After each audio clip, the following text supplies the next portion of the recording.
ആവശ്യമുണ്ടെന്ന് അവൾ പറഞ്ഞു. हालेलुया, प्रेज लॉर्ड, आमीन, हालेलुया। गेहसी से आमीन एलिशा कहते हैं कि आमीन एक बार उनसे पूछ लो कि उनका जरूरत क्या है।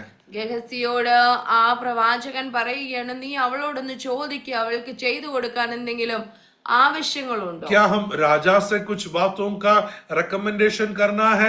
क्या वहां की सेना के अधिपति से कुछ बातों का रिकमेंडेशन करना है? आप क्या हमसे चाहते हैं? एक बार उनसे पूछ कर देखो। അവൾക്ക് എന്തെങ്കിലും അത്യാവശ്യമായി ചെയ്തെടുക്കേണ്ട കാര്യമുണ്ടോ? രാജാവിനോട് ഞങ്ങൾ പറഞ്ഞ് അവൾക്ക് വേണ്ടി ചെയ്തു കൊടുക്കേണ്ട എന്തെങ്കിലും ഉണ്ടോ എന്ന് നീ അവളോടൊന്ന് ചോദിക്ക്. हालेलुया। वो बहन कहते हैं कि हमें कोई बात का जरूरत नहीं है। അവൾ പറയുന്നു, ഞങ്ങൾക്ക് അങ്ങനെയുള്ള യാതൊരു ആവശ്യങ്ങളുമില്ല. लेकिन गेहसी एलिशा के पास जाते हैं और कहते हैं कि हे भविष्यवक्ता, उनको एक संतान नहीं है, क्या हम उनके लिए प्रार्थना नहीं कर पाए? എന്നാൽ കാര്യങ്ങൾ മനസ്സിലാക്കിയ ആ പ്രവാചക ശിഷ്യൻ അവൻ തന്റെ പ്രവാചകന്റെ അടുത്ത് വന്ന് പറയുകയാണ്, അവൾക്ക് ആവശ്യങ്ങളൊന്നുമില്ല എന്ന് പറയുന്നെങ്കിലും അവൾക്ക് ഒരു കുഞ്ഞില്ലല്ലോ, അതിനുവേണ്ടി നീ ദൈവത്തോട് അപേക്ഷിക്കുക, ആമേൻ എന്ന് പറഞ്ഞു. हालेलुया। और भविष्यवक्ता इस स्त्री से आकर कहते हैं कि अगले साल इसी समय में तुम्हारे लिए परमेश्वर एक बालक को देने वाला है। ആ പ്രവാചകൻ ആ സ്ത്രീയോട് പറഞ്ഞു, അടുത്ത വർഷം ഇതേ ആണ്ടിന്റെ അടുത്ത വർഷം നിനക്ക് ഒരു ആമേൻ ആൺ പൈതലിനെ ലഭിക്കും. हालेलुया। सोचकर देखिएगा, हम यदि एक भविष्यवक्ता को घर बुला रहे हैं तो कुछ उद्देश्य के साथ हम उन्हें घर बुलाते हैं। നമ്മളായിരുന്നു ഒരു പ്രവാചകനെ ഭവനത്തിൽ വിളിക്കുന്നതെങ്കിൽ അതിന് പുറകിൽ നമ്മൾക്ക് ഒരു പ്രത്യേക ഉദ്ദേശം ഉറപ്പായും കാണും. हालेलुया। हम यदि घर बुला रहे हैं, हम उनसे कहेंगे, आने का पहले दिन ही हम उनसे कहेंगे कि हे परमेश्वर के दास, हमारा शादी होकर इतना साल हो गया है, हमें एक संतान नहीं है, हमारे लिए प्रार्थना करना बोलकर उनसे हम पहले प्रार्थना विषय कहते हैं, फिर उनको खाना खिलाते हैं। നമ്മളാണ് ഭവനത്തിൽ വിളിക്കുന്നതെങ്കിൽ ആ പ്രവാചകം വരുന്നതിന്റെ തലേ ദിവസമേ ഫോൺ ചെയ്ത് പറയും, ഇന്ന ഒരു പ്രശ്നമുണ്ട്, ഞങ്ങൾക്ക് ഇത്ര വർഷമായി വിവാഹം കഴിഞ്ഞിട്ട് കുഞ്ഞുങ്ങളില്ല, ഞങ്ങളെ ആ വിഷയത്തിന് വേണ്ടി പ്രാർത്ഥിക്കണമെന്ന ആദ്യം വിഷയം അവരോട് പറഞ്ഞിട്ടേ ആഹാരം പോലും വിളമ്പുകയുള്ളൂ. आपको समझ में आ रहा है? നിങ്ങൾക്ക് മനസ്സിലാകുന്നുണ്ടോ? हम पहले हमारे जरूरतें पूरा करने के लिए उनको हमने बुलाया है और हम हमारे विषयों को कहते हैं और आमीन आमीन प्रार्थना करो बोलकर फिर हम उनको खाना खिलाते हैं। നമ്മുടെ ആവശ്യമാണ് നമ്മൾ മുൻതൂക്കം കൊടുത്ത് നമ്മുടെ വിഷയം ആദ്യം പ്രവാചകനെ പറഞ്ഞ് കേൾപ്പിച്ചിട്ടാണ് നമ്മുടെ ആവശ്യം സാധിപ്പിക്കണമെന്ന് ചിന്തിച്ചാണ് അവർക്ക് എന്തെങ്കിലും ചെയ്യുന്നത്. हालेलुया। क्योंकि हमारे एक विश्वास है कि वे आकर जब प्रार्थना करेंगे, हमारे उस विषय में परमेश्वर छुटकारा देगा। നമുക്കൊരു വിശ്വാസമുണ്ട്, അവർ പ്രാർത്ഥിക്കുമ്പോൾ നമ്മൾക്ക് വിടുതൽ ഉണ്ടാകുമെന്ന്. इसके लिए हमारे इच्छाओं को पूरा करने के लिए हम काफी बार उन्हें हमारे घर हम बुलाते हैं। നമ്മുടെ ആവശ്യങ്ങൾ നിറവേറ്റുവാൻ വേണ്ടി മാത്രമാണ് അവരെ ഭവനത്തിൽ പലപ്പോഴും കൈക്കൊള്ളുന്നത്. लेकिन ये जो स्त्री है, उन्होंने कोई जरूरत अभी तक भविष्यवक्ता के पास नहीं रखा है। എന്നാൽ ഈ സ്ത്രീയുടെ പ്രത്യേകത, ആ പ്രവാചകന്റെ മുന്നിൽ അവൾ ഇതുവരെ അവളുടെ ആവശ്യത്തെ പറഞ്ഞിട്ടില്ല. बल्कि उसका उद्देश्य एक ही है कि मैं इस भविष्यवक्ता को जब इस हॉस्पिटैलिटी दे रहा हूं, उसके द्वारा मेरा परमेश्वर के नाम की महिमा होना है। എന്നാൽ ആ പ്രവാചകന് വേണ്ടി എന്തെങ്കിലും അതിഥി സൽക്കാരം ചെയ്യുന്നതിലൂടെ ദൈവനാമം മഹത്വപ്പെടണമെന്നല്ലാതെ അവൾക്ക് മറ്റൊരു ഉദ്ദേശവും ഉണ്ടായിരുന്നില്ല. हालेलुया। मैं उनको जब भोजन खिला रहा हूं, मेरे घर में जाकर आकर जब वे विश्राम करते हैं, तब उसके द्वारा मेरा परमेश्वर के नाम की महिमा हो रहा ആ है। പ്രവാചകൻ എന്റെ ഭവനത്തിൽ ആഹാരം കഴിക്കുമ്പോൾ, ഞാൻ ഒരുക്കിയ വിശ്രമ സ്ഥലത്ത് അവർ വിശ്രമിക്കുമ്പോൾ ദൈവത്തിന്റെ നാമത്തിന് മഹത്വം വരട്ടെ. हालेलुया। जरूरतें पूरा करने के लिए नहीं, बल्कि परमेश्वर के नाम की महिमा करने के लिए है। ആവശ്യം നിറവേറ്റുവാനല്ല, ദൈവത്തിന്റെ നാമ മഹത്വത്തിനായി എല്ലാം ചെയ്യണം. और परमेश्वर की नाम जब महिमा होता है, वो उसके नाम के महिमा के कारण हमारे घर में, हमारे जिंदगी में परमेश्वर अद्भुत कार्यों को करता है। അവന്റെ നാമം മഹത്വപ്പെടുമ്പോൾ വീണ്ടും അവന്റെ നാമത്തിന്റെ മഹത്വത്തിന് വേണ്ടി നമ്മുടെ കാര്യത്തെ ദൈവം നിവർത്തിച്ചു തരും. हालेलुया। जब परमेश्वर के नाम की महिमा होता है, वो अपने महिमा को पूरा करने के लिए हमारे शून्यताओं को हटा देता है। ദൈവത്തിന്റെ നാമത്തിന് മഹത്വം വരുമ്പോൾ ദൈവത്തിന്റെ നാമത്തെ വീണ്ടും മഹത്വപ്പെടുത്തേണ്ടതിനായി നമ്മുടെ ശൂന്യതകൾ മാറുവാനിടയാകും. हालेलुया। और हालेलुया, उन्हें एक बालक मिला। कुछ समय के बाद हालेलुया जब एलीशा कहीं और जगह में थे, तब ये बहन दौड़कर इस एलीशा के पास आ रही है। ചില നാളുകൾ കടന്നുപോയി. ആമേൻ. ഒരു ദിവസം ഈ സ്ത്രീ ആമേൻ ഓടി പ്രവാചകന്റെ ഭവനത്തിലേക്ക് ഓടുകയാണ്.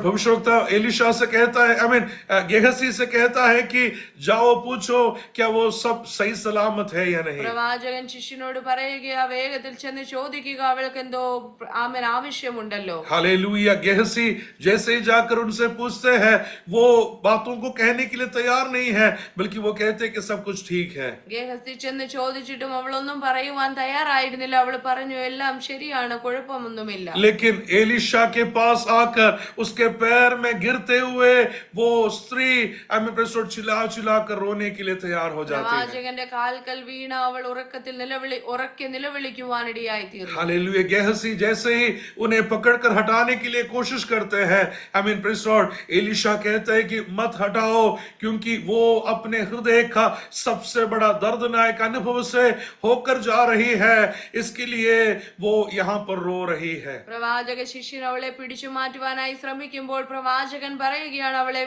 അവളെ മാറ്റണ്ട, അവളുടെ ഹൃദയത്തിൽ വളരെ മനോഭാരമുണ്ട്. हालेलुया। और इस बातों को परमेश्वर ने भी मुझसे छुपा कर रख दिया। ആ പ്രവാചകൻ പറയുകയാണ്, എന്നാൽ ദൈവം അത് എനിക്ക് മറച്ചു വെച്ചിരിക്കുന്നു. आपको समझ में आ रहा है? നിങ്ങൾക്ക് മനസ്സിലാകുന്നുണ്ടോ? हालेलुया। Praise the Lord. ये स्त्री जब चिल्ला चिल्ला कर रो रही है, होने वाला घटनाओं को जानने वाला एलीशा को भी पता नहीं था कि ये स्त्री किस प्रकार के घटना से होकर गई है। ആമേൻ. ഈ സ്ത്രീ ഉറക്കെ നിലവിളിച്ച് കരയുമ്പോഴും സകല കാര്യങ്ങളെയും വ്യക്തമായി അറിയാമായിരുന്ന എലീശയ്ക്ക് ഈ സ്ത്രീയുടെ വിഷയം മറഞ്ഞിരുന്നു. हालेलुया। अराम राजा के उस राजमहल में उनके बेडरूम में वे चर्चा करने वाले विषय एलीशा हालेलुया यहाँ पर भविष्यवाणी के द्वारा कहता था। അരാം രാജാവിന്റെ അരമനയ്ക്കകത്ത് മന്ത്രിക്കുന്ന കാര്യങ്ങൾ പോലും ഇവിടെ ഇരുന്ന പ്രവാചകൻ വ്യക്തമായി വിളിച്ചു പറയുമായിരുന്നു. वहां पर उन्होंने क्या निर्णय लिया है, उस बातों को पवित्र आत्मा एलीशा को समझा कर देता था। അവിടെ എടുക്കുന്ന തീരുമാനങ്ങളെ കുറിച്ച് ദൈവത്തിന്റെ ആത്മാവ് എലീശയ്ക്ക് जो വെളിപ്പെടുത്തുമായിരുന്നു. किलोमीटर्स दूर में है, वो बातें, गुप्त बातों को भी जब एलीशा परमेश्वर के द्वारा सुन पाते थे। അനേക കിലോമീറ്ററുകൾ മൈൽ ദൂരത്തിലിരിക്കുന്നവരുടെ കാര്യങ്ങൾ പോലും എലീശായ്ക്ക് ഇവിടെ വെളിപ്പെടുത്തി लेकिन കൊടുക്കുമായിരുന്നു. यहाँ पर इस स्त्री के इस विषयों को परमेश्वर ने गुप्त तौर से उसे छुपा कर रखा। എന്നാൽ ഈ സ്ത്രീയുടെ ഈ വിഷയത്തെ എലീശായ്ക്ക് ദൈവം മറച്ചു വെച്ചു. हालेलुया। काफी बार ऐसा होता है कि हमारे कुछ विषयों को परमेश्वर भविष्यवक्ताओं से भी छुपा कर रख देता है। ചില സാഹചര്യങ്ങൾ ഇങ്ങനെ ഉണ്ടാകാറുണ്ട്. നമ്മൾ കടന്നു പോകുന്ന ചില വിഷയങ്ങൾ പ്രവാചകന്മാരിൽ നിന്ന് പോലും ദൈവം മറച്ചു വെക്കും. हालेलुया। एक बार एक कलीसिया में हम जहां पर थे, वहां पर एक बेटी है, बहुत आराधना वे करते थे। ഞങ്ങൾ പണ്ടുണ്ടായിരുന്ന ഒരു സഭയിൽ ഒരു സഹോദരിയുണ്ട്. അവൾ നന്നായിട്ട് ആരാധിക്കുന്ന ഒരു വ്യക്തിയാണ്. वो पूरे एनर्जी के साथ परमेश्वर को वो आराधना करने वाला एक व्यक्ति है। നല്ല ആരോഗ്യത്തോടെ നല്ല ഉത്സാഹത്തോടെ ദൈവത്തെ ആരാധിക്കുന്ന ഒരു കൊച്ചു. एक बार मैंने देखा कि वो कुछ आराधना नहीं है, ऐसा वो आकर खड़ी है। ഒരു ദിവസം നോക്കിയപ്പോൾ അവൾ വന്ന് കൈയും കെട്ടി നിരാശപ്പെട്ട് നിൽക്കുക. मैंने पूछा कि क्या हो गया, क्यों आराधना नहीं है, क्या हो गया करके मैंने उनसे पूछा। അവളോട് ചോദിച്ചു, എന്തു പറ്റി, എന്താ ഇന്ന് ആരാധിക്കാൻ?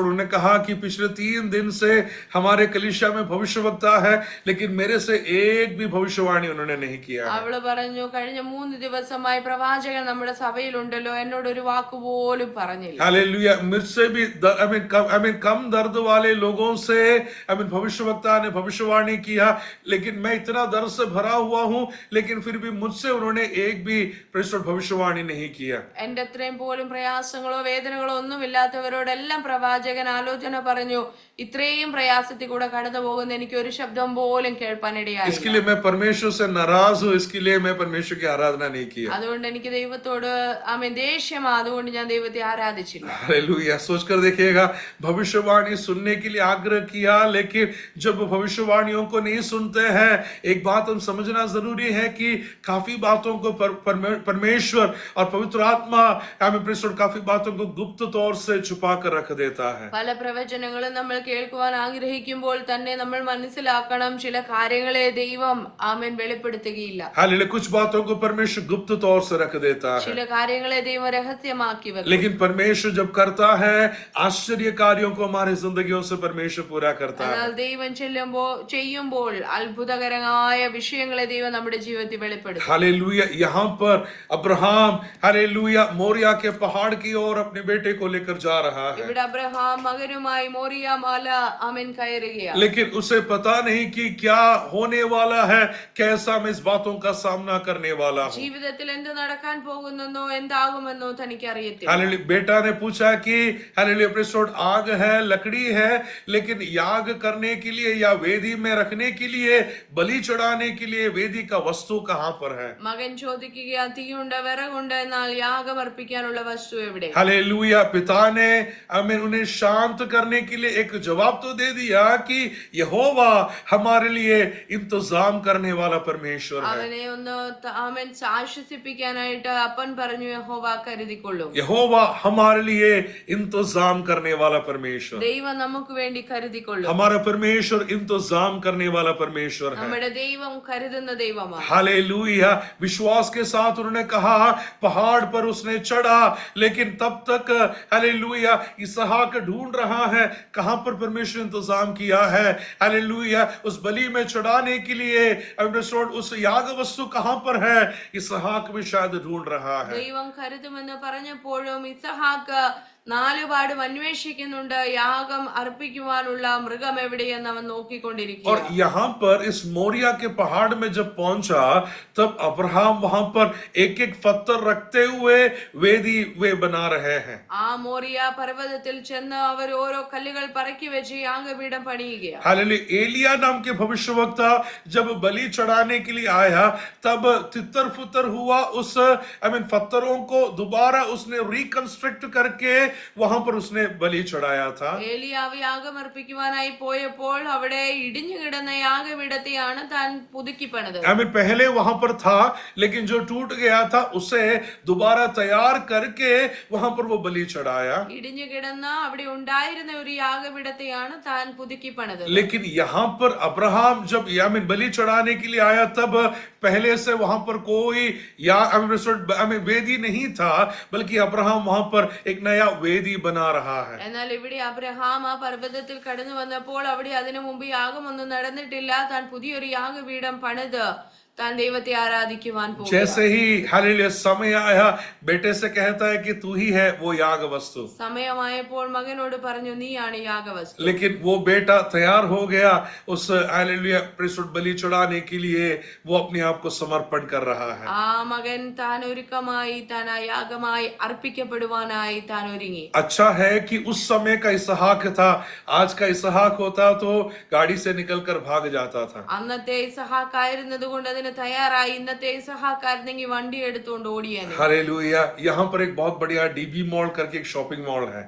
ഇവിടെ ഒരു DB മോൾ എന്ന് പറയുന്ന ഒരു ഷോപ്പിംഗ് കോംപ്ലക്സ് ഉണ്ട്. हालेलुया, वहां पर पापा कहता है कि बेटा चलो हम शॉपिंग के लिए जाएंगे। ആ അപ്പം പറയുകയാന്ന് ചിന്തിക്കട്ടെ, നമുക്ക് DB മോളിൽ കറങ്ങാൻ പോവാം. हालेलुया, बेटा तैयार होकर गाड़ी में बैठ जाता है പെട്ടെന്ന് ഒരുങ്ങി വണ്ടിക്കകത്ത് കയറും. और जाते जाते कहता है कि चर्च में मीटिंग चल रहा है, पहले हम चर्च में मीटिंग में जाएंगे और वहां से फिर हम डीबी मॉल में हम जाएंगे। പോകുന്ന വഴിക്ക് അപ്പൻ പറയും, ചർച്ചിൽ മീറ്റിംഗ് നടക്കുന്നുണ്ട്, നമുക്ക് ആദ്യം മീറ്റിംഗിന് പോയിട്ട് പിന്നെ DB മോളിൽ പോകാം. बेटा कहेगा कि पापा एक बार गाड़ी रोक दो, मैं अब भी आता हूं बोलकर गाड़ी वहां पर रुकाएगा। ആ മോൻ പറയും, പപ്പ ഒരു മിനിറ്റ് ഒന്ന് വണ്ടി നിർത്തിക്കെന്ന് പറഞ്ഞ് വണ്ടി നിർത്തിപ്പിക്കും. और कहता है कि पापा प्रार्थना के लिए चले जाओ, मैं डीबी मॉल में आपके लिए इंतजार करूंगा, मीटिंग होते ही पापा उधर आ जाना। പപ്പ മീറ്റിംഗിന് പൊക്കോ, ഞാൻ DB മോളിൽ കണ്ടേക്കാമെന്ന് പറഞ്ഞ് അവൻ ഓടും. मीटिंग के लिए आने के लिए बेटा तैयार नहीं है, कहां पर वेदी पर याग वस्तु बनने के लिए तैयार होने वाला है। പ്രാർത്ഥനയ്ക്ക് വരാത്ത ഏത് മകനാ ഇപ്പൊ യാഗവസ്തുവായി യാഗപീഠത്തിൽ കയറി കിടക്കുന്നത്? लेकिन उन समय इसहाक ने शायद अब्राहम का विश्वास के जिंदगी को देखा होगा। എന്നാൽ അപ്പന്റെ വിശ്വാസത്തെ കണ്ട് വളർന്നവനാണ് ഇസഹാക്ക്. इसके लिए बड़े समर्पण के साथ वो बेटा वहां पर तैयार हो रहा है। അതുകൊണ്ട് വളരെ സമർപ്പണത്തോടെ അവിടെ കയറി കിടക്കുക. जैसे ही अब्राहम उस छुरी उठाकर उन्हें मारने के लिए तैयार होता है, तब परमेश्वर की एक आवाज अब्राहम करके बुलाकर कहता है कि अपने बालक पर हाथ नहीं रखना। കത്തി ഉയർത്തുന്ന സമയത്ത് ആമേൻ അബ്രഹാമേ നിന്റെ ബാലന്റെ മേൽ കൈവയ്ക്കരുത് എന്നൊരു ദൈവശബ്ദം ഉണ്ടായി. क्या परमेश्वर वास्तव में अब्राहम से मजाक कर रहा है? ദൈവം അബ്രഹാമിന്റെ അടുത്ത് തമാശ കളിക്കുകയാണോ? पिछले 3 दिन से वो अंदर ही अंदर आग से दर्द उठा रहे हैं। 3 ദിവസമായി ഉള്ളിൽ നീറി പുകയുകയാണ്. हालेलुया। 3 दिन के बाद में अब्राहम से कहता है कि बालक को हालेलुया कुछ हानि नहीं पहुंचाना। ഇതെല്ലാം കഴിഞ്ഞ് ഇപ്പോൾ യാഗം അർപ്പിക്കാൻ പോയപ്പോൾ ദൈവം പറയുക, വിട്ടേര്, മകന്റെ മേൽ കൈവയ്ക്കരുത്. 3 दिन से ये परमेश्वर क्या मजाक कर रहा था? ഈ 3 ദിവസം ദൈവം തമാശ കളിക്കുകയാണ്. हालेलुया। परमेश्वर मजाक नहीं कर रहा था, लेकिन आने वाले पीढ़ी के लिए परमेश्वर कुछ कार्यों को तैयार कर रहा था। ദൈവം തമാശ ആമൻ ചെയ്യുകയല്ലായിരുന്നു, വരുന്ന തലമുറയ്ക്ക് വേണ്ടി ദൈവം ചിലത് ഒരുക്കുകയായിരുന്നു. एक आयत और पढ़कर हम उस भाग से समाप्त करेंगे। ഒരു വാക്യം വായിച്ച് ഞാൻ അവസാനിപ്പിക്കാം. दूसरे इतिहास के पुस्तक उसके 3 अध्याय उसके 1 और 2 आयतों को हम पढ़ेंगे। दूसरा इतिहास 2 Chronicles chapter 3 verses 1 and 2 जल्दी से हम देखेंगे। 2 ദിനവൃത്താന്ത പുസ്തകം 3-ാം അധ്യായത്തിന്റെ 1-2 വാക്യങ്ങൾ വായിക്കുന്നു. അനന്തരം ശലോമോൻ യെരൂശലേമിൽ തന്റെ അപ്പനായ ദാവീദിനെ യഹോവ പ്രത്യക്ഷനായ മോറിയ പർവ്വതത്തിൽ എബൂസ്യനായ ഒർന്നാന്റെ കളത്തിങ്കൽ ദാവീദ് വട്ടം കൂട്ടിയിരുന്ന സ്ഥലത്ത് യഹോവയുടെ ആലയം പണിവാൻ തുടങ്ങി. हालेलुया। 2 Chronicles में दूसरे इतिहास में जब पहुंचा तो परमेश्वर शलोमोन के द्वारा जो यरूशलेम के उस मंदिर बनाने के लिए तैयार होते हैं, वो इसी जगह पर जहां पर इसहाक को बलि चढ़ाने के लिए लेकर आया था, उसी जगह पर परमेश्वर अपने आलय को बनाने के लिए तैयार होता है। ശലോമോൻ യെരൂശലേമിൽ ആലയം പണിയുവാനായി ഒരുക്കി കൂട്ടം വന്നപ്പോൾ ആമൻ ഇതേ പർവ്വതത്തിൽ, മോറിയ പർവ്വതത്തിൽ അബ്രഹാം ഇസ്ഹാക്കിനെ യാഗമർപ്പിച്ച ആ പർവ്വതത്തിലാണ് യഹോവയുടെ ആലയം പണിയുവാൻ ആമൻ ആവശ്യമായി. हालेलुया। उसी जगह पर ओर्नान के उस थ्रेशिंग फ्लोर के पास हालेलुया परमेश्वर ने दाऊद को लेकर आया, और उस घटना के बारे में कुछ हफ्ते पहले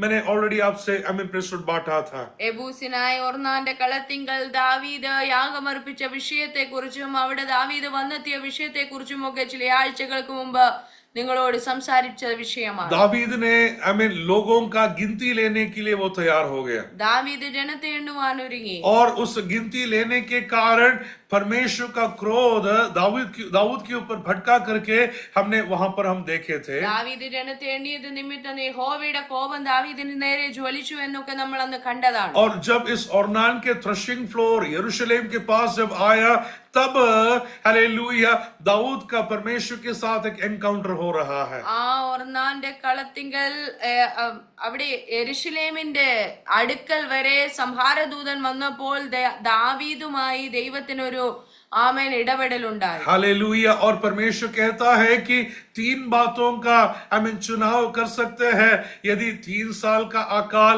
नहीं तो 3 महीने का युद्ध, नहीं तो 3 दिन का बहुत बड़ा महामारी, इसमें से कौन सा तू चाहता है वो तू चुन सकता है। ദൈവം തനിക്ക് മുന്നിൽ 3 ശിക്ഷകൾ വെക്കുകയാണ്. ഒന്നെങ്കിൽ 3 ദിവസത്തെ ക്ഷാമം, അല്ലെങ്കിൽ 3 ദിവസം യുദ്ധം, അല്ലെങ്കിൽ 3 ദിവസത്തെ മഹാമാരി, 3 വർഷത്തെ ക്ഷാമം.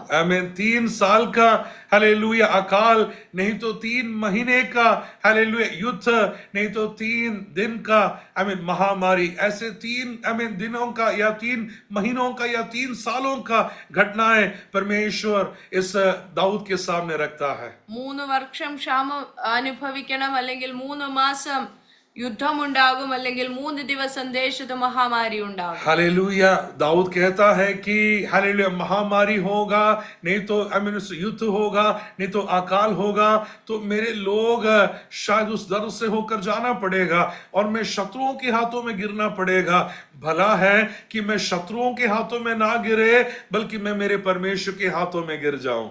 അവിടെ ക്ഷാമമുണ്ടായാലും യുദ്ധമുണ്ടായാലും എല്ലാം അവൻ തനിക്ക് വളരെ നഷ്ടങ്ങൾ ഉണ്ടാകും, ശത്രുവിന്റെ കയ്യിൽ താൻ വീഴുവാനിടയാകും. അതുകൊണ്ട് താൻ പ്രാർത്ഥിക്കുകയാണ്, ശത്രുവിന്റെ കയ്യിൽ വീഴുന്നതിനേക്കാൾ ദൈവത്തിന്റെ കരങ്ങളിൽ വീഴുന്നത് നല്ലത്. दाऊद कहता है कि खुदा भला है कि मैं तेरे हाथों में गिर जाऊं. ദാവീദ് പറയുക, ദൈവമേ നല്ലത് നിന്റെ കരങ്ങളിൽ വീഴുന്നത്. सबसे सेफेस्ट प्लेस परमेश्वर के हाथों में गिरना है. ഏറ്റവും സുരക്ഷിതമായ സ്ഥലം എന്ന് പറയുന്നത് ദൈവത്തിന്റെ കരമാണ്. हालेलुया. परमेश्वर के हाथों में गिरने के लिए दाऊद जब समर्पण करता है, तब परमेश्वर कहता है कि यहाँ पर एक वेदी तो तैयार करना है, और वो अरुणाई नाम का व्यक्ति का था. वहां पर दाऊद सबसे बड़ा कीमत चुकाते हुए उस जगह को वो खरीद लेता है. അവിടെ ദൈവവുമായി താൻ സംസാരിച്ചതിന് ശേഷം ആമേൻ താൻ ദൈവത്തിന്റെ കരങ്ങളിൽ വീഴുവാൻ തീരുമാനമെടുത്ത് താൻ ദൈവത്തോട് സംസാരിച്ചു കൊണ്ടിരിക്കുമ്പോൾ ദൈവം പറയുകയാണ്, ബൂസ്യനായ ഒർന്നാന്റെ കളത്തിങ്കൽ നീ ഒരു ആമേൻ യാഗം अर्पिക്കണം. हालेलुया. और उसी जगह पर हालेलुया दाऊद के बाद में जब शलोमोन आते हैं, उसी जगह पर यरूशलेम के आलय बनाने के लिए परमेश्वर ने तैयार कर रहा है. ദാവീദിന് ശേഷം ശലോമോന്റെ കാലത്ത് ഇതേ കളത്തിൽ ഇതേ സ്ഥലത്താണ് ആമേൻ ആലയം പണിയുവാൻ ഒരുക്കമായത്.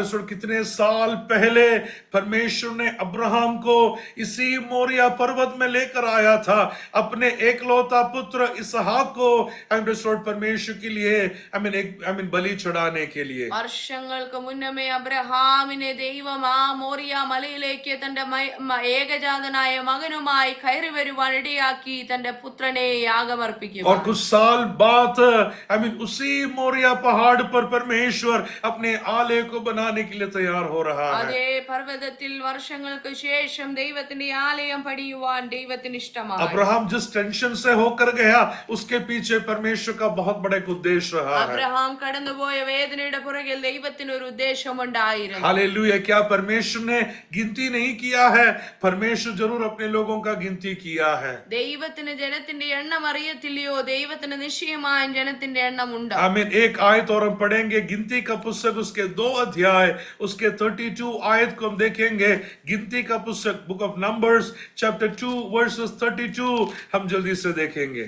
സംഖ്യാപുസ്തകം 2-ാം അധ്യായത്തിന്റെ 32-ാം വാക്യം, ഇസ്രായേൽ മക്കളിൽ ഗോത്രം ഗോത്രമായി എണ്ണപ്പെട്ടവർ ഇവർ തന്നെ.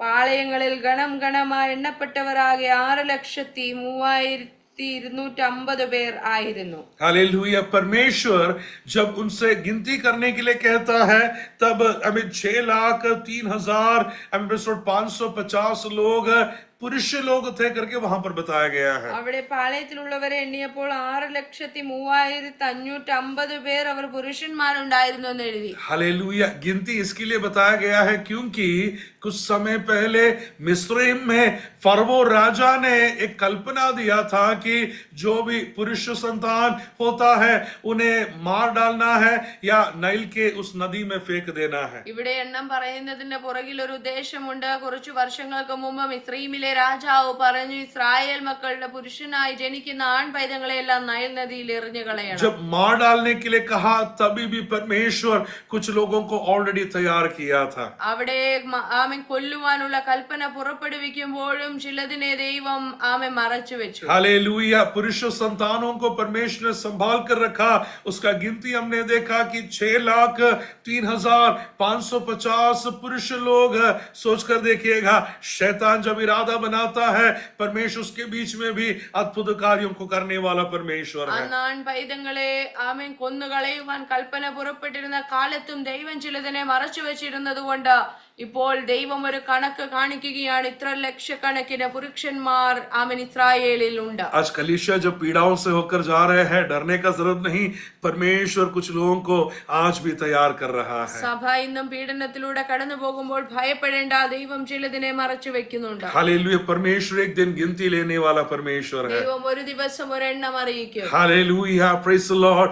जितना शत्रुओं ने नाश करने के लिए कोशिश किया, कितना इरादा बनाया, उसे सब निष्फल करते हुए परमेश्वर अपने कलीसियाओं को उठाने वाला परमेश्वर है. ശത്രു എത്രമാത്രം ദൈവസഭയെ ഉപദ്രവിച്ച് കൊന്നുകളയുവാൻ, മുടിച്ചു കളയുവാൻ, നശിപ്പിച്ചു കളയുവാൻ ശ്രമിക്കുന്നുവോ അതിന്റെ 10 മടങ്ങായി ദൈവസഭ ശക്തിയോടെ എഴുന്നേൽക്കുന്ന സമയമുണ്ട്. मेरे और आपकी जिंदगी में आने वाला हर एक समस्याओं के पीछे परमेश्वर का बहुत बड़ा एक उद्देश्य है. നമ്മുടെ ജീവിതത്തിൽ കടന്നു പോകുന്ന ഏതൊരു അനുഭവത്തിന്റെയും പുറകിൽ ദൈവത്തിന്റെ ശക്തമായ ഒരു ഉദ്ദേശമുണ്ട്. उसके अनुमति के बगैर मेरे जिंदगी में कुछ भी नहीं हो सकता सकता है। അവന്റെ അനുവാദമില്ലാതെ എന്റെ ജീവിതത്തിൽ ഒന്നും നടക്കുന്നില്ല. मेरे सिर से यदि एक बाल भी नीचे गिरना है तो उसकी अनुमति के अनुसार ही हो सकता है। എന്റെ തലയിൽ നിന്ന് ഒരു മുടി വീഴണമെങ്കിൽ ദൈവം കൽപ്പിച്ചെങ്കിലേ അത് നടക്കുകയുള്ളൂ. हालेलुया, हम परमेश्वर के हाथों में सुरक्षित है। आज वो हिम्मत आमीन हमारे अंदर होना बहुत जरूरी നാം है। ദൈവകരങ്ങളിൽ സുരക്ഷിതരാണെന്നുള്ള ഒരു ധൈര്യം ഇന്ന് പകൽ നമ്മൾക്കുണ്ടാകട്ടെ. हमारे दर्दों को जानने वाला, समझने वाला एक महान परमेश्वर के सम्मुख आज हम आए हुए हैं। നമ്മുടെ വേദനയെ നന്നായി മനസ്സിലാക്കുന്ന ഒരു ദൈവത്തിന് മുമ്പാകെയാണ് നമ്മൾ കടന്നു इस വന്നിരിക്കുന്നത്. वचनों के द्वारा परमेश्वर हम सबको अनुग्रह और आशीषों से भरने पाए, ऐसे अवसर दिए। परमेश्वर की आदरणीय दासों को हृदय की गहराई से धन्यवाद देते हैं। परमेश्वर आप सबको अनुग्रह और आशीषों से भरने पाए। आमीन। खासतौर से हमारे लिए भी प्रार्थना करिएगा। यदि परमेश्वर का योजना है तो कल अर्ली मॉर्निंग को हम केरला की ओर जाने के लिए आग्रह करते हैं।